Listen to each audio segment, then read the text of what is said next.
So let's talk about non-standard bolts. So let me start by creating a little bolt over here. We go to the steel menu, go to my bolt command.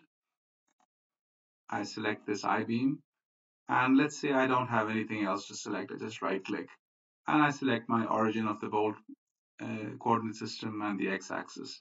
And a few bolts are created. They're basically going through the top flange of this I-beam. Now, in Comosys, the length of the bolts are calculated automatically. So if I were to double click on this bolt and go to the selected bolt data, I will see that the length of the bolt is 45 millimeters. Now, different lengths are tried automatically by the program, and the most appropriate length is selected. And what the program does is it checks the available bolts in the database, which are, by the way, located over here. You can go to the bolt database and you can find out exactly what lengths are available. So what you need to do is if you double click on the bolt, you see the assembly of this bolt is given over here. If you go inside the assembly, you will find that the standard of the bolt is 6914. Obviously, there are many different standards. You can add others as well.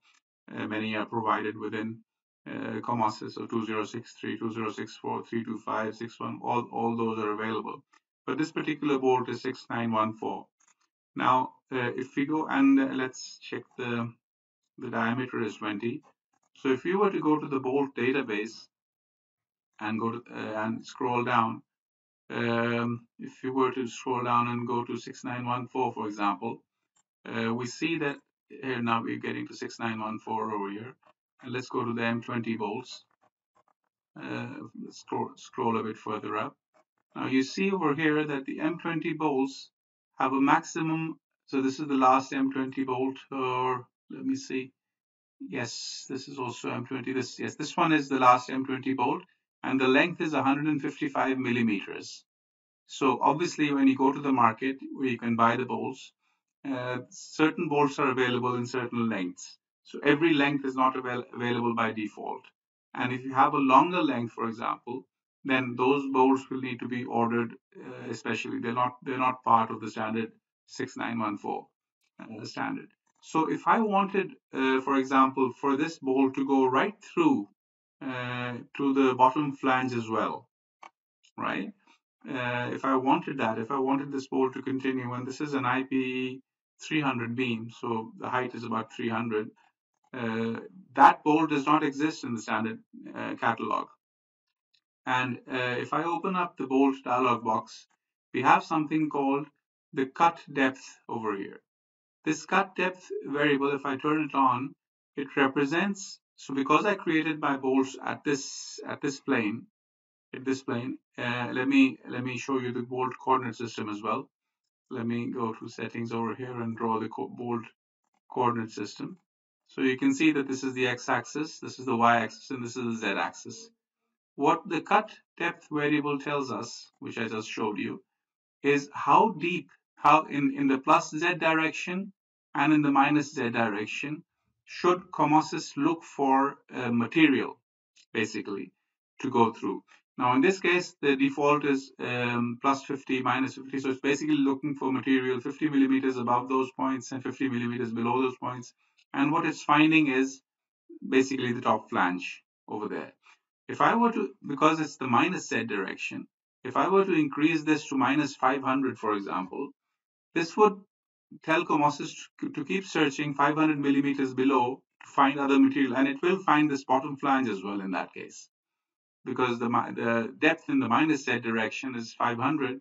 So if I were to do that, you see that the bolts start giving an error because it has found material at minus 300, but now the problem is that it doesn't have any bolt that long in the database which we just looked at.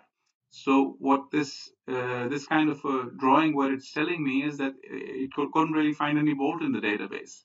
So for such situations, normally what we do is we order non-standard bolts from the market. And we don't really want to add these bolts to the 6914 standard because we don't want to, basically ruin that standard for future projects. that standard needs to stay as it is. But yet I want to create this bolt as a non-standard bolt. So what we do over here is we double click over there, we go to the settings menu and we say allow for non-catalog bolt lengths. And when we do that and press apply, automatically the program accepts that length, whatever that length may be. It's basically going through the top flange, going right through everything else, and all the way to the bottom flange. Basically anything which the cut depth is telling me to include. And by using this technique, we can force Comosys to actually create the bolt of that length, and now this bolt will appear as that of whatever length it now is in the reports, and we will be able to see, and we will be able to order these bolts according to that. And obviously they will not be available from the standard market, but since we can order them with special sizes, that will be possible. So this is a technique which you can use whenever you're dealing with non-standard bolts. You basically go to your settings to tab and you check this non-catalog bolt length, and you modify these cut depth parameters according to your needs.